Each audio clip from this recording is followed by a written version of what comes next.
Okay, so folks, we've got some bill hearings, but we're going to, be a little flexible today. We've got several departmental bills, 4 to be exact, which we'll take up first.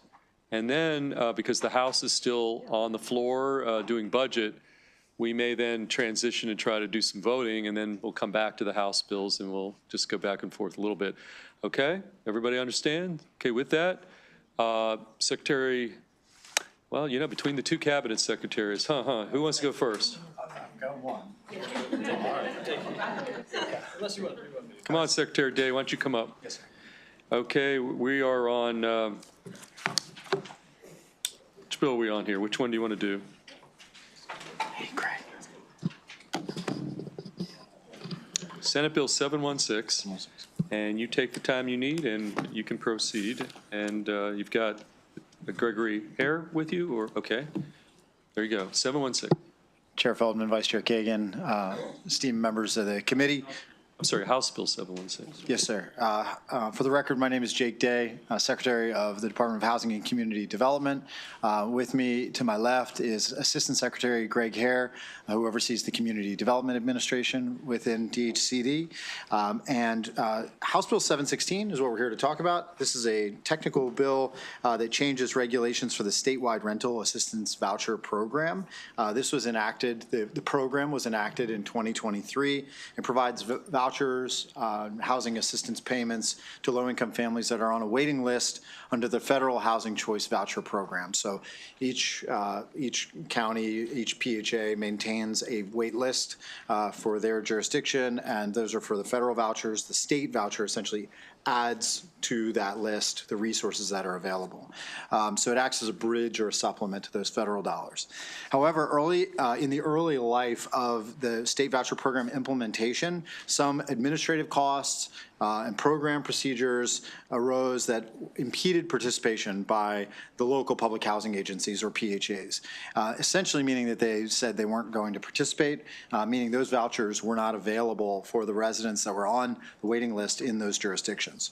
House Bill 716, through working with the original authors of the bill, as well as working with the PHAs, 716 will help the state voucher program operate more effectively by aligning certain aspects. It includes inspection guidelines, family contribution percentages, administrative expense rates with federal standards, and that reduces the administrative burden on those PHAs. So it aligns our dollars with the federal dollars in a way that are available to the PHA, and they don't have to view the state program differently than the federal program. So to amend some of the regulations around voucher prioritization, which extends flexibility to the PHAs in serving vulnerable populations. And it also codifies the Maryland Department of Housing and Community Development as a PHA under the state program, which we already were considered and treated as until the adoption of this legislation in 2023, which struck us as a PHA, but we are the primary PHA for many parts of the state. So DHCD has historically operated just as those local PHAs do for the federal program, administering vouchers in rural counties across the state. So we're essentially that PHA for most of the rural counties. This disparity in authorizations admittedly made it somewhat challenging for us to implement and administer the program. So these fixes are designed to get it rolling and get it implemented and correct those disparities. So the creation of a statewide voucher program was groundbreaking. It was a long time coming. It was a really important move. We take no issue with that. We just needed to make these alignments to align the federal and state programs really to make it more implementable. Because the PHAs get to essentially elect whether or not they are participants and use those vouchers. The federal voucher wait lists are packed, and this program has proved to be a crucial tool for the jurisdictions that have been willing to take on the administrative costs and burden of dealing with it, but to assist low-income, vulnerable Marylanders and ultimately to provide secure, stable housing, this is a critical tool. So the revisions in this legislation would smooth over the speed bumps to implementation that we discovered once the rubber hit the road and make it a better, more impactful tool. And for those reasons, I respectfully request a favorable report on House Bill 716, and Assistant Secretary Hare and I are both here to answer any questions you have. Okay, again, on House Bill 716. Questions for Secretary Day? Okay, seeing none, that concludes the bill hearing on House Bill 716. We're going to next go to Thank you all very much. 3 DNR bills. First, Secretary Kurtz, why don't you come on up here? We're going to start with House Bill, I got to get into that, House Bill versus Senate Bill. House Bill 717, and we've got some witnesses signed up. I'm not sure if you want to, okay, well, let's just take your testimony and I'll call up the other witnesses after that, okay? Great. All right. Thank you, sir. Good afternoon, Mr. Chair, Madam Vice Chair, members of the committee. For the record, Josh Kurtz, Secretary of the Department of Natural Resources. I'm here today to testify in support of HB 717. And HB 717 really is the response to the challenges that we all work together to tackle through the Great Maryland Outdoors Act, and looking to set the Park Service and all of our land managers on a much more consistent basis moving forward in terms of how we operate and how we manage our public lands. One great thing about the state of Maryland is we've had dedicated land preservation funding that goes back to the late 1960s. And that's allowed us to create incredible amount of access and opportunity for Marylanders to be able to get outside in our natural resources and recreate in a wide range of different ways. But over that time, as we've continued to grow our lands, we have not necessarily grown our staffing, and we've not necessarily grown our ability to continue to operate. And so what we've done over the past couple of years is done research into several different potential ways for us to do that most effectively. And there's a couple components to this bill that I think are really important. The first is, and I think the most innovative, frankly, is the ability for us to set up a standalone foundation. If you look at the National Park Service, they have the National Parks Foundation, which is very helpful for them to bring in private fundraising. The department is currently set up with a donations account, but this would give us the opportunity to have basically a standalone foundation that would fundraise for the department to continue to do projects and really lean into some of the challenges we're seeing, whether that be climate resilience, whether that be need for more adaptive opportunities in our parks, and our forests and our wildlife management areas. You know, this really continues on kind of what we're seeing, that spike of increase. We got over 20 million people coming to our parks every year during COVID. We're staying around that 17 to 19 million visitors. And so we also need to think about adequate staffing. What this bill does is it creates really a required request from the department. Anytime we acquire 400 acres of land, we would put forth a requirement for a request for another PIN. It does not require that to be fulfilled, but it would allow us to transparently track where we are in terms of our acreage to PIN ratio. That was determined in the DLS analysis as part of Great Maryland Outdoors Act, that 400 to 1 being identified as kind of the optimal ratio of members to acres for us to sustainably manage our public lands. The other component to this from a finance perspective or funding perspective is it looks like at program open space stateside. And so if program open space stateside were to have an $80 million balance at the end of the fiscal year, it would give us some flexibility to roll some of that funding if there is a deficit in our managing units to be able to cover that deficit so we have adequate funding for the Park Service, the Forest Service, or wildlife management. And the bill also works closely with our locals to help them with some of the challenges, and we really appreciate the support from MACPRA and MACO and Caroline County who brought this to our attention. So right now with Program Open Space Local, at the end, if the county has met their acquisition goals, they can use up to 75% of their additional funds for development of parks, for maintenance, for things like that. This bill would increase that cap from 75% to 100%. So again, whatever 100% of the balance that's left after they've met those goals, they could use to better manage their facilities, similar to the states. And so it makes a few clarifications too about real property, ensuring that when we're doing valuation and we're doing that calculation on the acreage, that does not include easements. That would just be lands that we are owning and are purchasing to own and to manage ourselves. And it really focuses in, again, on kind of ensuring we have that long-term sustainable funding for operations. Happy to answer any questions, but I would appreciate a favorable report on HB 717. Thank you. Vice Chair King. Thank you, Mr. Chair. Secretary Kurtz, on this Maryland Day, there's so much to love about Maryland, and I think this is an innovative idea, and I want to commend you and your team and appreciate the conversation we had about it. I just wanted to ask you about naming rights, transparency. Yes. And then I have one more question. Yes, so we are not looking to sell our parks for naming rights. This would be more about, let's say, I think Tuckahoe is a great example of this. We have an adaptive park, and we worked really closely with the outdoor recreation community to help fund that adaptive trail. And so this would help us fundraise from private entities. You look at what the Park Service does with institutional donors, your Subarus, your Orvises, groups that really use our public lands and profit from that to help support the long-term management of those spaces. So let's say grandma's estate leaves a bunch of money to renovate a park and make it disabled accessible and all that, but what could grandma get for that? How do we thank grandma for her really big contribution that helps this park in her neighborhood to be accessible? Well, it would be a very nice letter for me to start. I think also really giving the opportunity to get out there and support that community. I don't, there wouldn't be obviously any sort of additional benefit, right? It's very much like a nonprofit setup where they would be able to donate this and for the good and for the general public moving forward. And would the people who donated more than X amount be acknowledged on the department's website or at the park or in some place to offer any possible incentive? Not renaming the whole thing, but. Yeah, that's an interesting idea. We hadn't really thought about that in great detail in terms of how people would be recognized. This was more thinking about how we set up the financial mechanism, getting an executive director. Right. But that's a really good point about how we implement that is going to be important. Okay. Curious to hear your ideas. My last question, we talked about supplement and not supplant. And so if you guys raise $1 million, I wouldn't want DNR, the Department of Natural Resources, to lose $1 million in your budget next year because of the great work that's happening on this program. So you're okay with that, correct? Yeah, and the goal for this, again, is, I think there's a lot of spaces where we aren't achieving what we need to from an operational perspective, and this would help us get to that point. Yep, perfect. Thank you, Mr. Chair. Okay, Senator Hester. Good to see you again, Mr. Secretary. I was just quickly looking through the bill file, and there are a number of unfavorables and favorable with amendments, and just wanted to give you a chance to address any of those comments.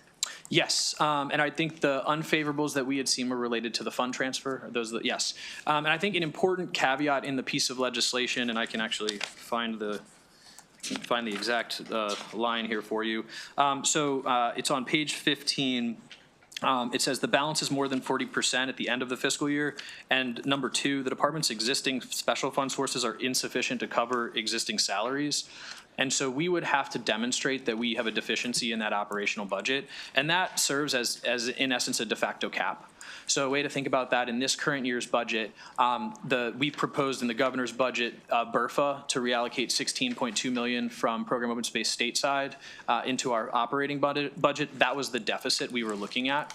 And so that deficit serves basically as a cap. It's not, we could take anything over 80 million regardless of, let's say we had 120 million in the account. We can't take 40 if there isn't a deficit that we are, unless the deficit were to be 40, which wouldn't be possible because we already get 21.5 million at a program open space to start from an operating perspective, and then we get the revenues from the parks, the entrance fees, those kind of things. We also have a pilot going on right now to ensure we're capturing more of the revenue in the off season. We use an honor box system. I don't know if you've ever gone into the parks in the off years. I was in Greenbrier not too long ago. I was putting my money in the slot and someone yelled at me, "Hey buddy," and that's not the words they use, "Keep moving, it's free."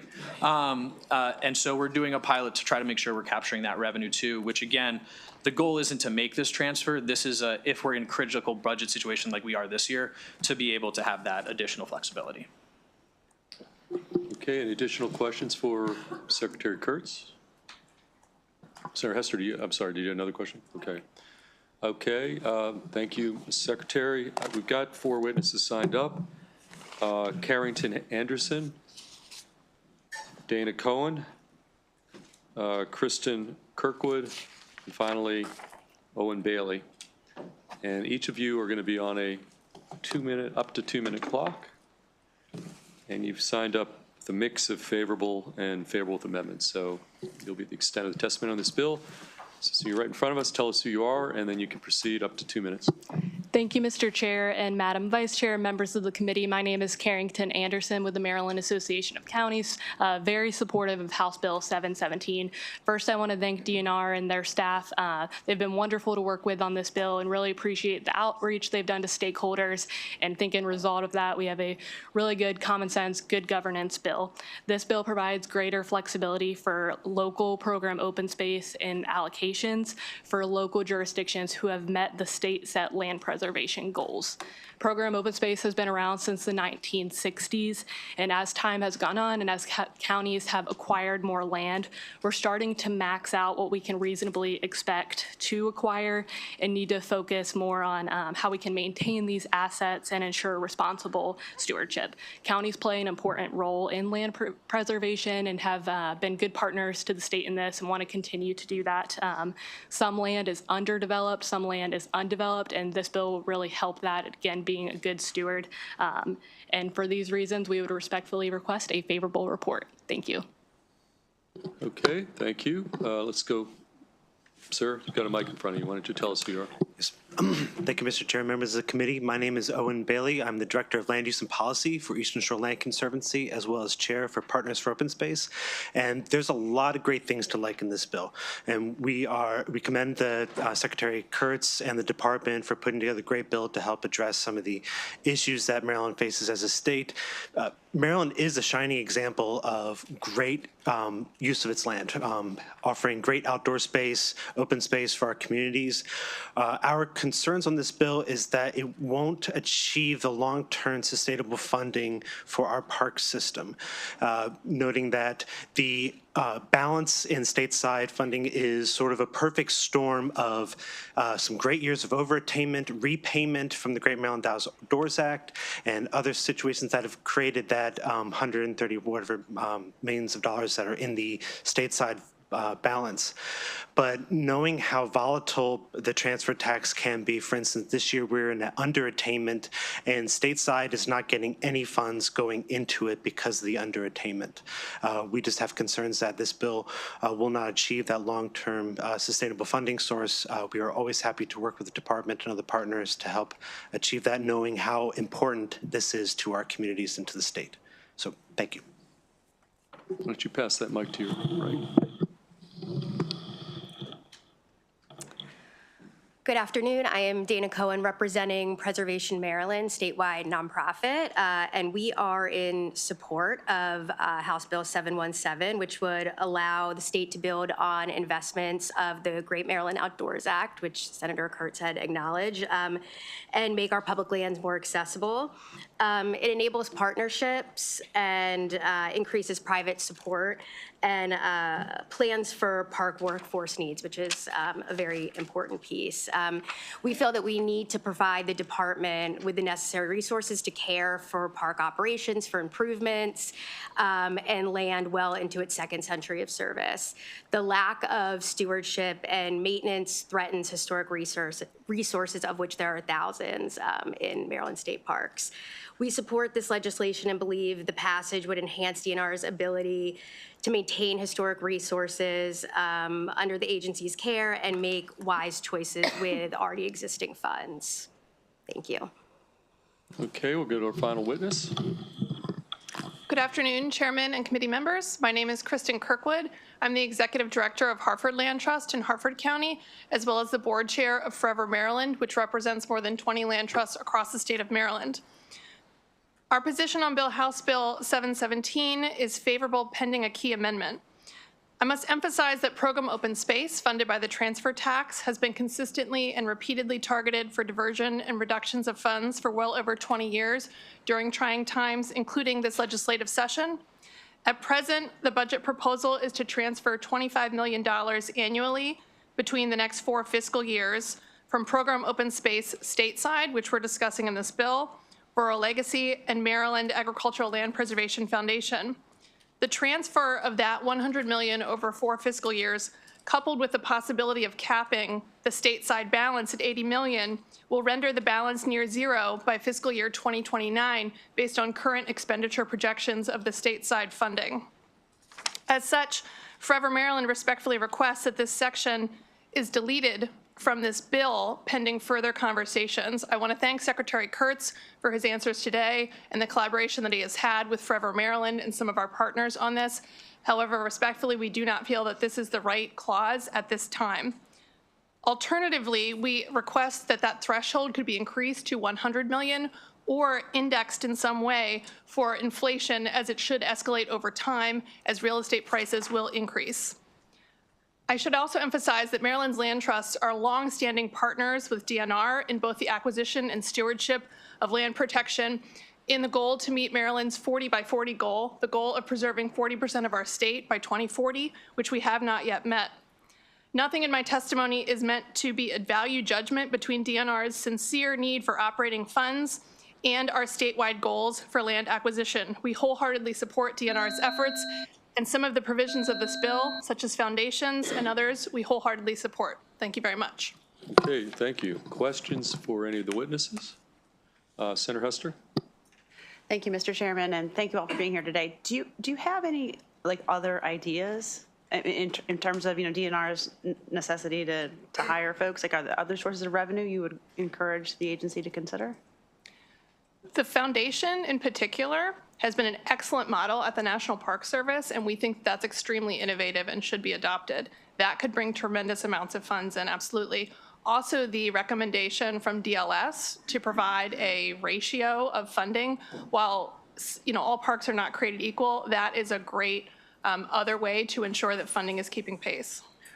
Where would I find that ratio? What report from DLS? This was in the Maryland Great Outdoors Act, right, Josh? Yeah.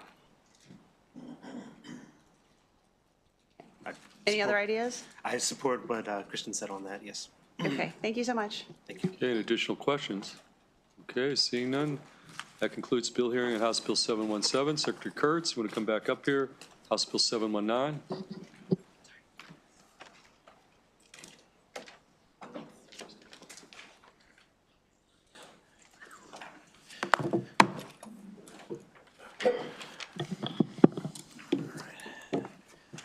Good afternoon, Mr. Chair, Madam Vice Chair, members of the committee. For the record, my name is Josh Kurtz, Secretary of the Department of Natural Resources. I'm joined by my colleague, Assistant Secretary for Aquatics, Kate Charbonneau, who's going to help me answer any technical questions you all might have about HB 719. HB 719 is focused on our State Boat Act. We had a similar bill last year, and this really looked at our boating fees. And when we talk about boating fees, we're talking about two things, very similar to when you buy a car. First, you pay a title when you purchase the car, and then every 2 years you pay a registration. Same thing with boating. Right now, is current statute, you pay $2 for your title, and then you would pay $24 every 2 years. This bill would adjust that for inflation. It'd move that up to $20 for the title, and then it would also move that up to $70 for the registration every 2 years. And the reason for this adjustment is that this fund is required to go directly towards the operation of the State Boat Act. The State Boat Act has a wide range of different things within it, but that does include titling and licensing of these vessels. It includes ensuring that we have proper buoys, safety for boaters, and as well as our Waterway Improvement Fund. And the Waterway Improvement Fund is a really important fund source for our local governments, our local community groups. And this can go towards dredging non-federal channels, to restoring piers, to helping with climate resilience and storm surge, whether that be funding breakwaters and walls like that. And currently, we actually have to take funding out of Waterway Improvement to help pay for State Boat Act. By increasing this, it would allow us to keep more funds in the Waterway Improvement Fund that we continue to put out onto the street and continue to really benefit the boating public of Maryland. This is one of our DNR quintessential user pay, user benefit models. The bill also does a couple other things really to get us in line with current Coast Guard regulation. It redefines personal flotation devices, what a Class A vessel is, to ensure and aligns us with the APA. So this brings us up to where we need to be from a regulatory perspective with the Coast Guard, and it amends our fee structure so that we can manage the program long term and continue to free up additional funds for the boating public. With that, I would appreciate a favorable report on HB 719. Okay, yes, Vice Chair Kagan. Mr. Secretary, how long has it been since we've updated this fee? This has not been updated since the early 80s. Early 1980s? Yes. Okay, that's a good long time. Thank you.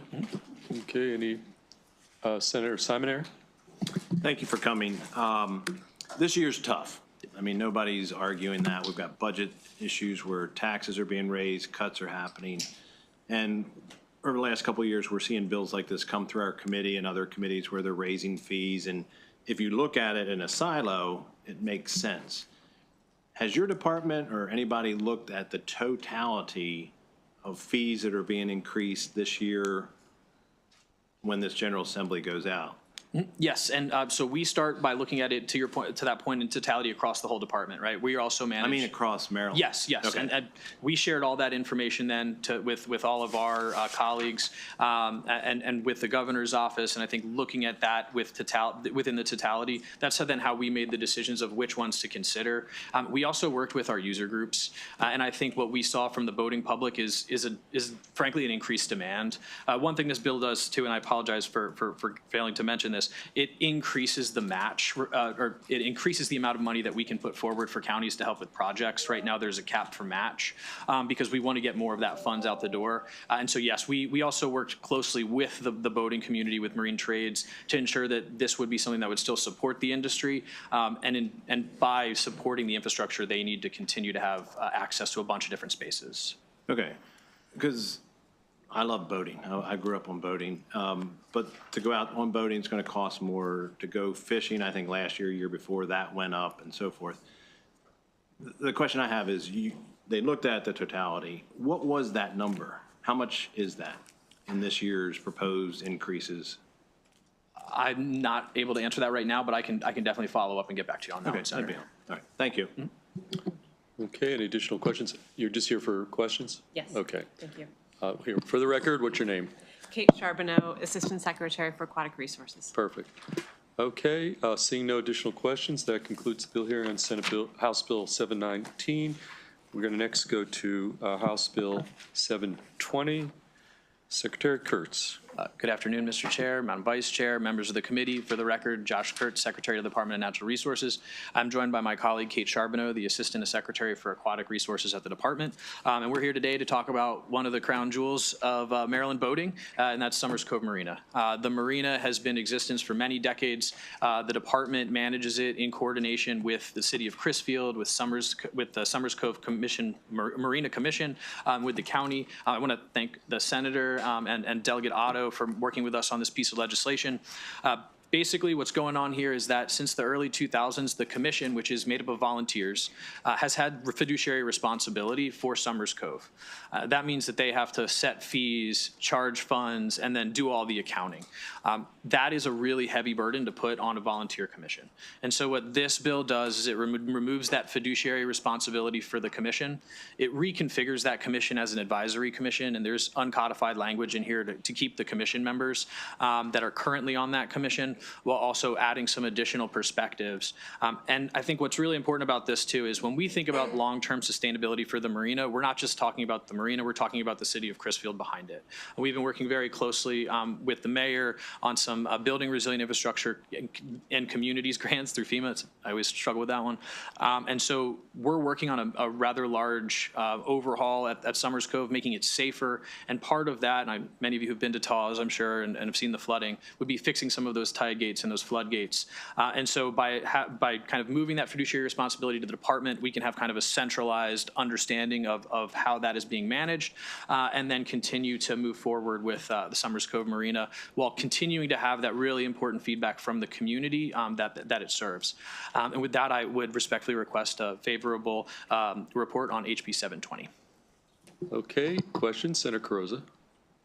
Mr. Chair and Mr. Secretary, I want to thank you for the courtesy of not only you have briefed us early on, told us the intention and, for efficiency, and also the fact that you kept the local elected officials involved. So if the rumor mill went out and there was concern about something negatively impacting the marina, that we were able to say, this actually strengthens what we're doing. And I also appreciate your reference to working not only with the marina, but with the city of Crisfield and the county on these major infrastructure improvements that are needed in Somerset County, specifically in this area. Thank you.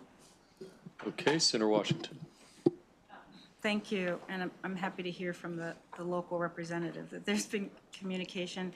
I just want to understand, so you're striking the entire commission, so all of it, so it's not just the fiduciary, it's just the whole commission. So what we're doing is, yes, so what we had to do was, the way the commission was originally set up in statute, we had to strike the commission in order to then reconstitute it and remove that fiduciary responsibility. So we moved it to an advisory commission, which does not have fiduciary responsibility. So it was just, we couldn't find a way to elegantly just remove fiduciary without striking and then reconstituting. And then is there a fund associated with this? So because the marina creates revenue, we had to set up a fund for the state to be able to take that fund in. It's a special fund, so it's non-lapsing and can only be used for the operations of the marina. And so because they take in revenue, we had to set up a fund for it. So the fund doesn't currently exist? No, there is a current fund right now that is managed by the marina, and then they transfer funds to the department. This then creates that special fund for the department to take those funds directly in related to the marina. It helps us then account for the use of those funds specifically for the Summers Cove Marina. So the Summers Cove Marina Improvement Fund, where does that, I mean, it might not have money, like, where does that sit? So that will sit with the Department of Natural Resources now, yes. And this is the fund that's currently managed by the commission members? I do not believe it's currently a named fund. Do you have the? I don't believe it's a named fund. So it will, it'll move into, so currently the fund is operated independently by the commissioners. That will transfer to the department into a property maintenance fund, and then there's uncodified language that would set that up as a special reserve fund just for the administration of the marina. And my apologies, Senator. So there is that is an existing fund. We're just renaming it for in the department. So Right. it's adding the in the department component. Thank you. So there's a fund, and it's currently, but it's just kept separate Correct. from. Yep. And the commission is considered an instrumentality of the state. Correct. So does the comptroller have those funds? Yeah, how does it, I'm just curious, how does it work? Yep, so it's a separate bank account that's managed by the commission, and then we sit down with them at the end of the year and do all that, the accounting and rectifying and report that. This would allow us to be tracking that fund throughout the year and having it be at the department. And they use that fund too to pay salaries and do things like that, so we would be able to take on some of that additional management responsibility of doing that payroll and those things. Which is, again, a very heavy lift to be asking of volunteers. Mr. Chair, one more question. So the authority now that is within this citizen representative board is all within the secretary to execute the leases of the buildings and all that. And so will this be owned by the department? Again, So, this is really trying to understand. yeah, so it is currently owned by the department and by the state. And then it is managed by the Marina Commission. And so what we'll do is they will still remain part of that management team through the advisory committee. This will give us the ability to collect the revenue that comes in for slip fees and things like that, and then pay the staff that needs to be hired. There's a restaurant there, there's a swimming pool, so it's an important community asset. And this will just allow the department to kind of do that fiscal management and some of that HR work. But there'll continue to be a fund. The money won't go to the department. There'll be the revenues that are generated from this marina will go into this fund as a special fund? Yes, yeah, and it's administered by the department. Okay, all righty, thank you. Any additional questions? Okay, seeing none, that concludes bill hearing House Bill 720. Okay, folks, as I said earlier, the House, I believe, is still on the floor. And so just before, I'm sorry, yeah, do we have some folks here? We have 6 House bills. If we have any representatives of any of the delegates, why don't you come to the front of the room? And who's here on any of the House bills? Okay, why don't you, we'll take, if somebody's here, we'll take them. And if not, we'll, when they're off the floor later, we'll take those bills up. Okay, which bill are you here for? I am here for Delegate Lehman, HB 338. Okay, we're going to go to House Bill 338. Delegate Lehman, and give us your name on behalf of Delegate Lehman. Hi, I'm Mary Jane Coolin. I'm Delegate Lehman's Chief of Staff, and I want to wish you all a happy Maryland Day from about the most Maryland office or Mary office in the whole General Assembly. Chair Feldman, Vice Chair Kagan, esteemed members of the committee, for the record, I am here for HB 338, which is a bill that will prohibit both state and employees and contractors from using single plastic bags for yard waste when they are collecting yard waste on state lands and along highways. The bill was passed in 2024 and 25 by the House and has not been voted on the Senate side yet. This bill will also require yard waste, whether bagged or unbagged, to be disposed at an organics recycling or a natural wood recycling facility. The Department of Environment has confirmed that these facilities have the capacity for the disposal of this waste. The House Environment and Transportation Committee amended the bill to make exemption when the yard waste is being collected 30 miles beyond where any of these facilities are. Instead of using single plastic bags, the bill requires the state employees and contractors to either use a brown paper bag or a reusable container. Under Maryland law, there are no restrictions on employment of single-use plastic bags for yard waste collection on grounds currently along state highways or around state buildings. Another change to this year's bill is the exemption for removal of noxious weeds and invasive species. The Department of Natural Resources sometimes uses black plastic bags to collect these plants, and once they have been removed. They've asked to continue to use black plastic bags, and the bill allows that. HB 338 ensures that yard waste collected on state lands and along highways is disposed of in a more environmentally conscious manner. When single-use plastic bags are used and collected yard waste along with the plastic bags, they frequently end up in landfill. According to the World Wildlife Fund, these bags take up to 20 years to break down. If it goes to a composting facility, the plastic bags often are shredded along with the yard waste, and that creates another problem, and the composting facilities will either have to invest in perfect plastic screening technology or to allow it to simply contaminate the product. To date, over a third of Maryland's counties have enacted similar policies for residential yard waste pickup. It is time for the state to operate under the same standards. Thank you, and I urge a favorable report. And just to note, this is the hardest part of my job, and I do appreciate that you bear with me. Okay, well, you're in a tough spot, but that's the nature of where we are in session, so you did a good job. We're going to go to Vice Chair Kagan. Thank you so much, Mr. Chair. Love the concept. I just am trying to figure out how it would work. So someone's cleaning up yard waste in state buildings or on a state highway, and there's going to be leaves and trash and stuff that's easily compostable, and there's going to be a Twinkie wrapper and half a hot dog and, you know, all that. So how is the trashy trash? I mean, can you just talk about any pull-out to recycle the cans and bottles and plastic stuff that won't compost versus the stuff that... This bill doesn't talk about that directly. I think that is already there. So instead of putting it into the same plastic bags, creating just trash, which would be the yard waste plus all the Twinkie wrappers and whatever, this bill talks about, and it's probably going to be as much of, because I think when they mow, they are just mowing, they're not picking it up. It's going to be like trimming bushes or trees or that kind of thing. I see. So this isn't maintenance cleanup, which has too many plastic water bottles and all that, just... Correct. So it's really maintenance stuff. Okay, that's helpful. I can envision it better now. Thank you, Mr. Chair. Okay, Senator Augustine. First of all, I'm going to say hello to my constituent and neighbor. It's good to see you. It's good to see you, too. Thank you. I don't see anything in here from State Highway.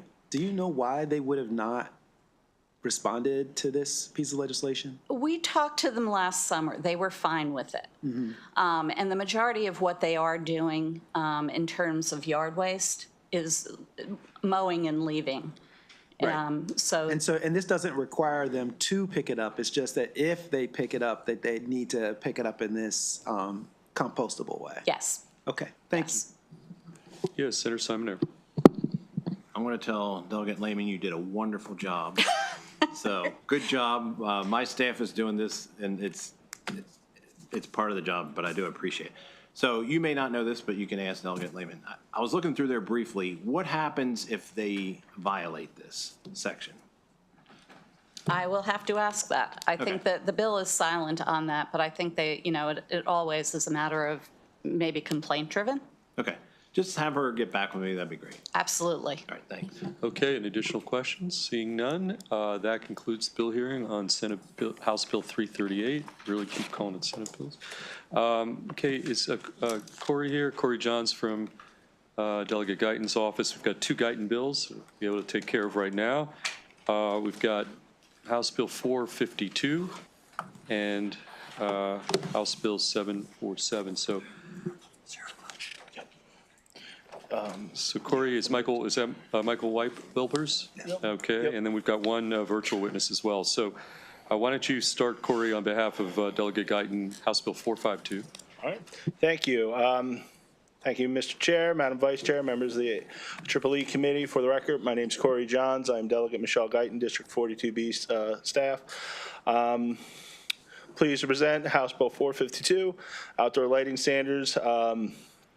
To require the Maryland Green Buildings Council develop standards and update their specifications for outdoor lighting with consideration for the latest information on light pollution and recommendations for the American Medical Association. With this legislation, state funds would be limited to install or replacement of permanent outdoor luminaries designed to maximize energy conservation and minimize light pollution, glare, and light trespass. Luminaries installed must have a correlated light temperature that is less than or equal to 3,000 Kelvin, which is the global recommendation from Dark Sky International. House Bill 452 addresses light pollution in the state and its contribution to the higher energy consumption, disruption of sleep patterns in humans, wildlife, disruptions, and limitations on nighttime military training. Outdoor lighting can have detrimental effects on wildlife, human sleep patterns, energy consumption again. HB 452 is consistent with the goals of the Maryland Climate Pollution Reduction Plan by reducing the electricity consumption of lighting fixtures across Maryland. Playing fields and areas that need more specialized lighting are already exempt from this bill, and this bill was amended to be prospective to address any fiscal impact. So current contracts are not impacted. I urge the committee to give a favorable report for House Bill 452. And if you have any questions, happy to answer. Okay, Mr. Wilpers, why don't you go next from Sierra Club, signed up straight favor. Right. Chair and Vice Chair and committee members, I'm Michael Wilpers with the Maryland chapter of the Sierra Club. We urge a favorable report on HB 452. Among the main causes of the global biodiversity crisis, that is the dramatic decline in the variety of wildlife and their abundance, light pollution is one of the easiest and cheapest problems to solve. Light pollution interferes with nocturnal animals who depend on darkness for eating, moving, and mating. Millions of migrating birds travel only at night and are drawn to artificial lights, causing fatal collisions in the millions. Light pollution discourages bats from controlling mosquitoes and moths and fireflies from pollinating plants. A study by our own Hood College in Frederick County found that fireflies drastically reduced their light blinking behavior when exposed to just 1/10 the light of a currently allowable street lamp. On the Eastern Shore, the Bethany Beach firefly is now rated highly state rare by DNR, partly due to light pollution. Fortunately, studies have shown that a simple change in what's called a lamp's color temperature can significantly reduce these problems, and the bill before us does just that.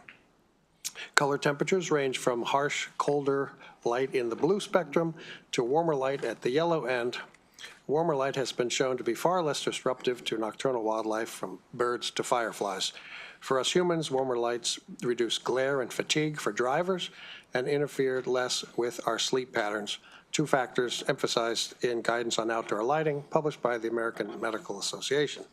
For all these reasons, we urge a favorable report on HB 452. Thank you. Okay, any questions for Mr. Johns or the witness? Seeing none, that concludes bill hearing on House Bill 452. We're going to next go to the other Delegate Guyton bill, House Bill 747. Mr. Johns, why don't you proceed? Is Emily Ranson here? Emily, Drew Schmidt-Perkins, and Matthew Geckel. So 3 witnesses. We're on House Bill 747. Mr. Johns, you can proceed, and then 3 witnesses will testify after that. Thank you, Mr. Chair. Members of the committee, again, for the record, my name is Corey Johns. I'm the staff member for Delegate Michelle Guyton, District 42B. Thank you for your thoughtful consideration of HB 747, which addresses environmental contamination associated with neglected wastewater systems.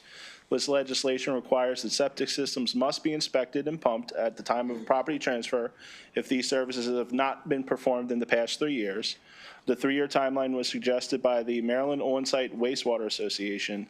Delegate also negotiated amendments with the group to give exceptions for certain transfers, such as between family members, if there had not already been an inspection within the previous 5 years, or if there was through refinancing with no ownership change. There's an additional requirement to report a failed septic system to local health departments, which Macho said that they had no problem with. That is modeled after the well inspection legislation that passed the body 2 years ago.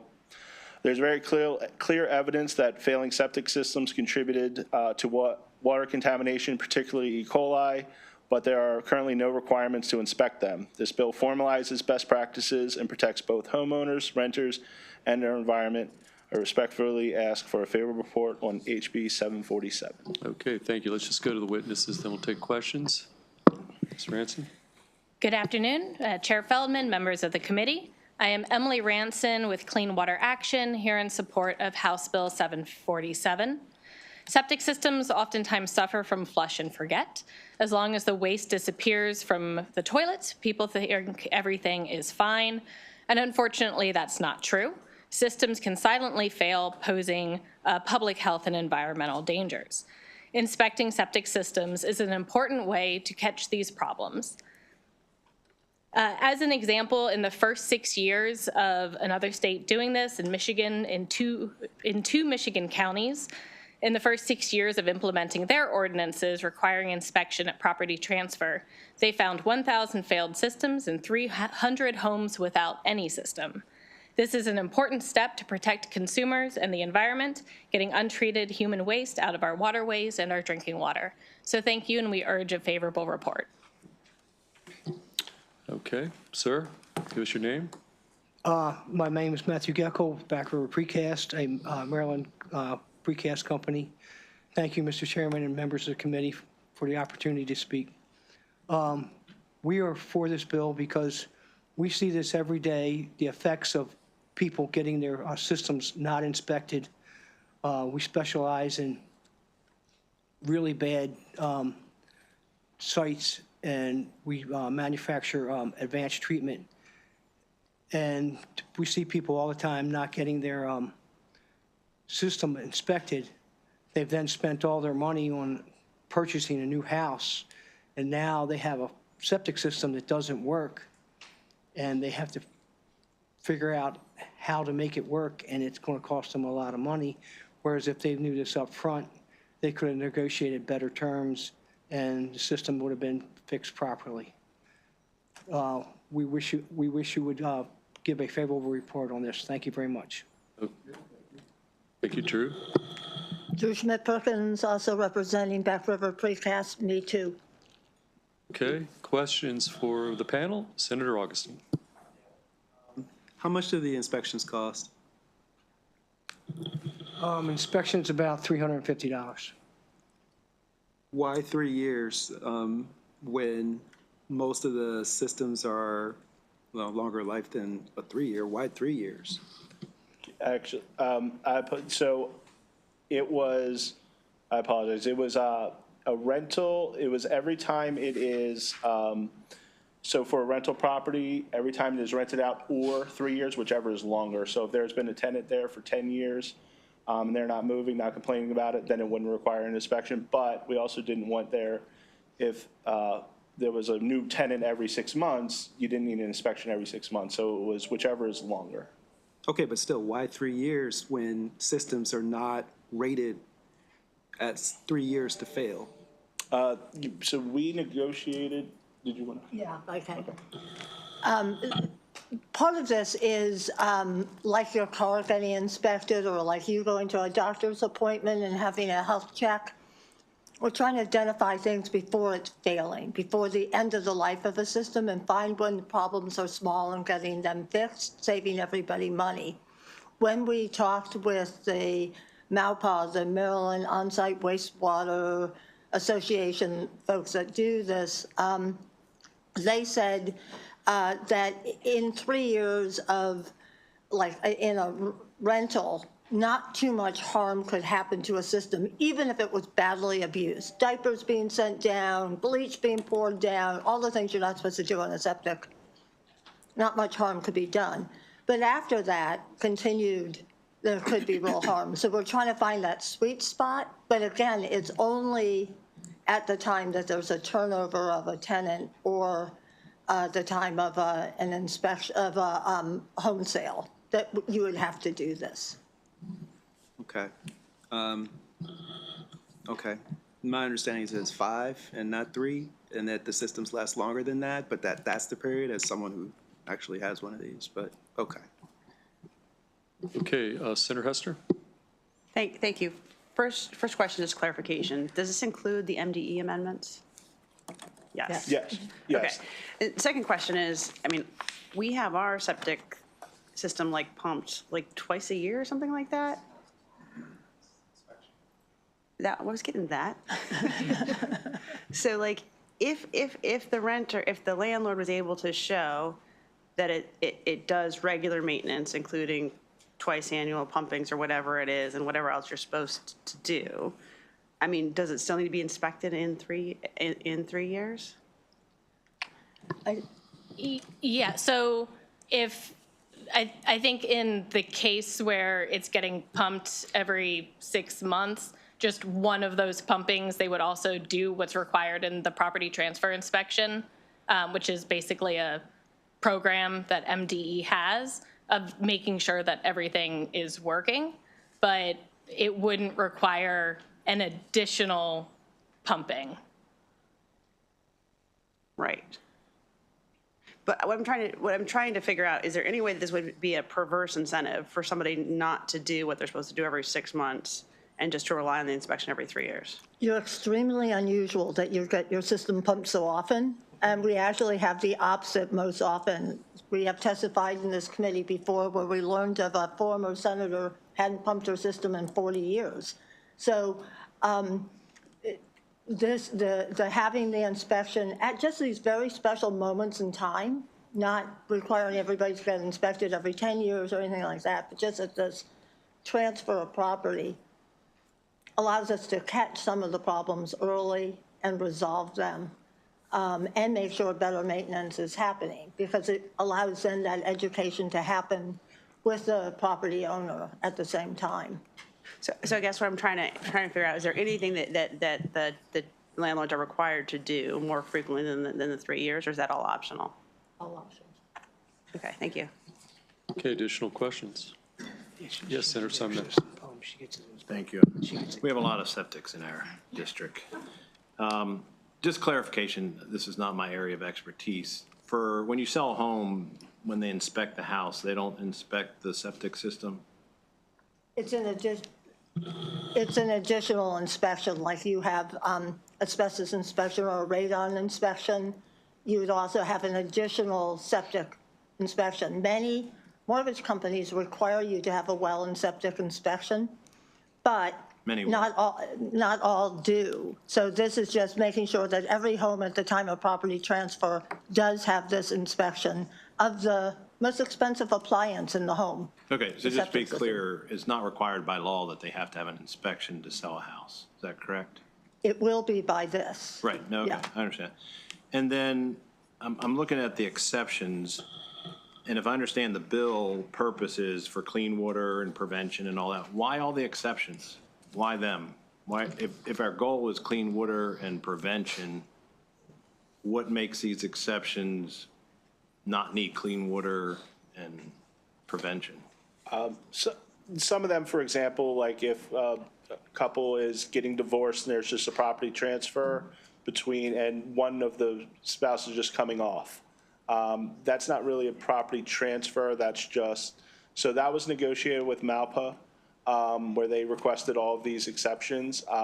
And again, without it being a new person living there, it was just paperwork transfer. Right, I mean, what we're talking about is a trigger point. What causes this? And from my understanding, the legislation is we want to do this because we want clean water and we want to prevent big problems. And I guess somebody in one of those situations could have a home for 40 years and it could be ripe for going into our waterways and all that. Why would we want to exempt them again? Well, I would say that if this committee wanted to remove that exception, Delegate wouldn't be open to it. That was a negotiation accepted over in the House. But again, I agree, we want to check, septic systems. Again, there have been houses in North Baltimore County that have been just transferred generation to generation. They're leaking into the local river, and there's high E. coli levels. That's So, kind of my yeah, point. totally agreeing. All right, thanks. Well, and they also have a 5-year for the Yeah. family transfer. So they're not the every 3 year, they don't get a complete pass, they get a 5-year trigger for the inspection. So as long as they've had an inspection in 5 years, when this transfer happens between spouses, or as long as they can show inspections happen within 5 years, then they get a pass. But otherwise, it has to be done. Okay. Going back to your other answers, I thought I heard you say something, if somebody's renting for 10 years, they can keep going on for 10, 20, whatever, and there's no trigger for that. Yeah, that's correct. I'm trying to get all of it. Thank you. Okay, Senator Hester? Somebody just, it could be offline, just remind me how this fits with the other legislation we've passed in the past couple of years.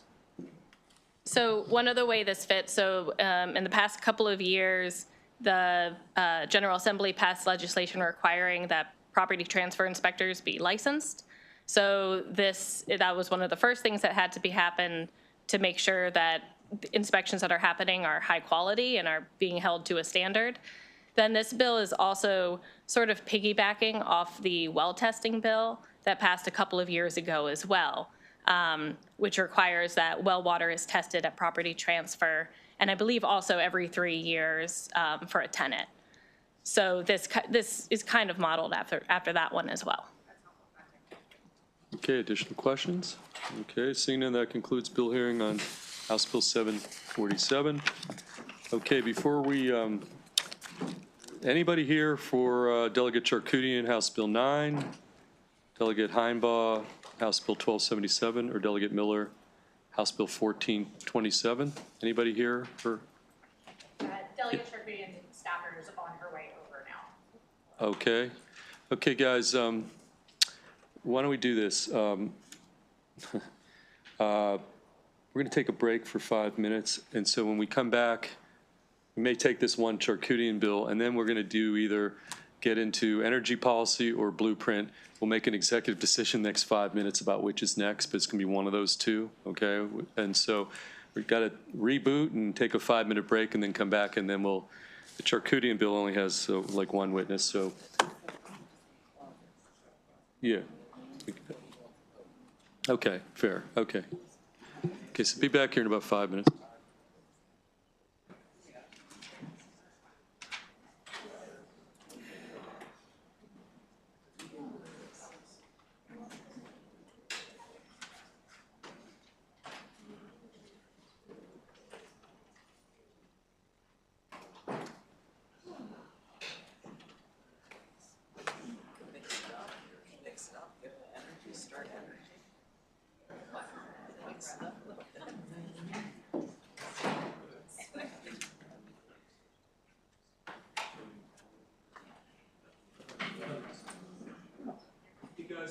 many, just offline, how many have house hearings? I sent my staff, but I was emboldened by the good job she did. Okay, who here feels compelled that they have to personally present? We just in some there. Okay, okay, I gotta put that in the mix here as we get that.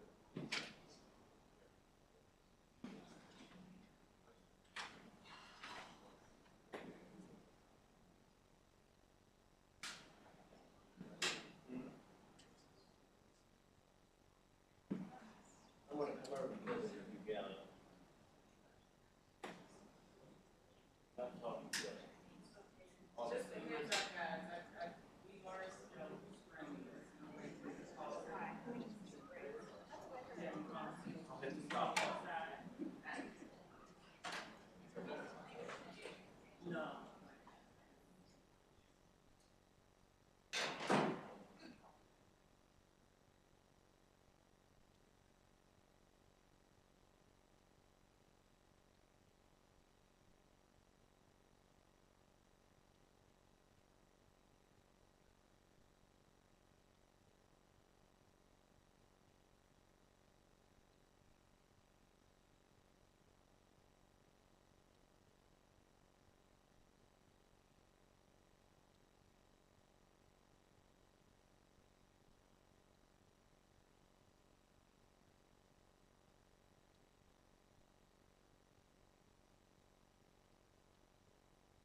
Charkoudian hearing.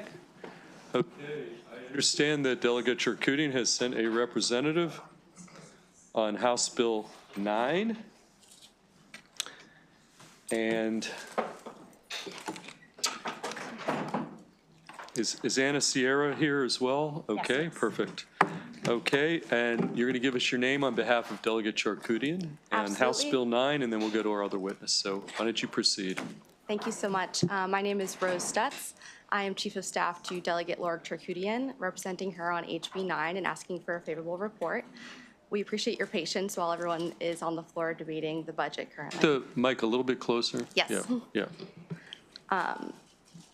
Chair Feldman, Vice Chair Kagan, and members of the Education, Energy, and Environment Committee, Maryland's Food System Resiliency Council is a formally appointed body that meets regularly to coordinate efforts across several state agencies, nonprofits, and grassroots organizations. It's dedicated to increasing the resiliency and sustainability of Maryland's food system, addressing equity and food insecurity issues, and expanding the impact of existing food council stakeholder organizations. To be consistent with federal definitions, the FSRC has requested this bill to make the following language changes.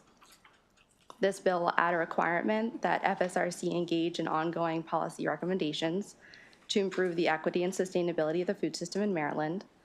It will replace food waste with, quote, wasted food, citing the Environmental Protection Agency's definition, which is, quote, wasted food is an overarching term to describe food that was not used for its intended purpose and is managed in a variety of ways, such as donation to feed people, creation of animal feed, composting, anaerobic digestion, or disposal in landfills or combustion facilities. And lastly, it will replace food deserts with, quote, healthy food priority areas, a term used by several of FSRC's partner organizations to refer to areas with limited access to healthy foods. This is in line with the United States Department of Agriculture, which has also stopped using the term food desert. On behalf of Delegate Charkoudian, I respectfully request a favorable report on HB 9. Okay, thank you, Ms. Sierra. Thank you, Chair, Vice Chair. My name is Anna Sierra. I'm the Department of Emergency Management's Legislative Liaison. We are also here in support of HB 9. We are home to the Maryland Food Resiliency Council. We defer to their expertise, particularly on the definitions. We did ask for an amendment that was made in the House, which removed provisions for the Food Resiliency Council to create a strategic plan, as they're an advisory body and don't oversee the programs which would be governed by such a strategic plan, but they have, we have made the recommendation that those areas be kept in the legislation, but for a policy recommendation section of the report. The Food Resiliency Council has continued to make recommendations on those areas, so we're just removing the strategic plan portion. So that change has already been made, so we support the bill as written. Thank you. Okay, do we have questions for Vice Chair Kagan? Thank you. Rose, you didn't say your name, so you might want to do that real quickly. Sorry, Vice Chair, I did at the beginning. I'm Rose Stutz, Delegate Charkoudian's Chief of Staff. Thank you. So, Ms. Sierra, Ms. Stutz, I just read the bill, the third reader of the bill really quickly. I don't see a shout out to nonprofits being a part of this. And I know that there are nonprofits. Did I miss that in here? But groups like Nourish Now and stuff that do recycle food and make sure that it gets to good places and to hungry families, I just want to make sure that that they're at the table and involved. Absolutely. The Food Resiliency Council is a body of 30+ individuals appointed, which include a number of advocacy organizations, which are nonprofit, Maryland Hunger Solutions, and a variety of other entities. And then through the subcommittees, we involve essentially anybody who wants to participate in those committees. So the Food Resiliency Council is a bit of a big tent operation. So anybody who wants to be heard at those subcommittees is welcome and provides input on the recommendations. I'm aware, because I've been hearing about it for years from the late, great Michael J. Wilson, whom we lost to New Jersey, very sadly. I'm looking at page 4 of the bill, lines 1 through 3. Increasing the procurement of local food through schools, institutions of higher education, and other institutions. I'm just wondering whether nonprofit organizations should be put into that. But we can talk offline, or if it's a quick yes or no, that's fine, but I don't want to take too much of the committee's time. I would defer to the committee. That portion is really just taken out of one section and replaced. So it's existing statute that's just being relocated. Okay, thank you. Okay, additional questions? Okay, seeing none, that concludes hearing on House Bill 9. Real quickly. Yes, I just absolutely. want to thank the Department of Emergency Management. They've done such a great job with this. It's been around for like 4 years now, and they've really, it is like herding cats sometimes, and so I just wanted to say thank you. We appreciate that. And thank you. Senator Hester is our appointee to the committee from the Senate, and we appreciate all of the involvement that you've had with the council. Okay, thank you both. Okay, I'm going to just ask one more time. Anybody here on House Bill 1277, on behalf of the delegate, or House Bill 1427? Okay, those are the two bills still left on the calendar, and we'll probably take them up at some point. Okay, with that, folks, we're going to now have to take a 5. And what we're going to do next is Devin's going to come in here and do a walkthrough through Senate Bill 937, which is the presiding officer's bill, Ferguson-Jones bill.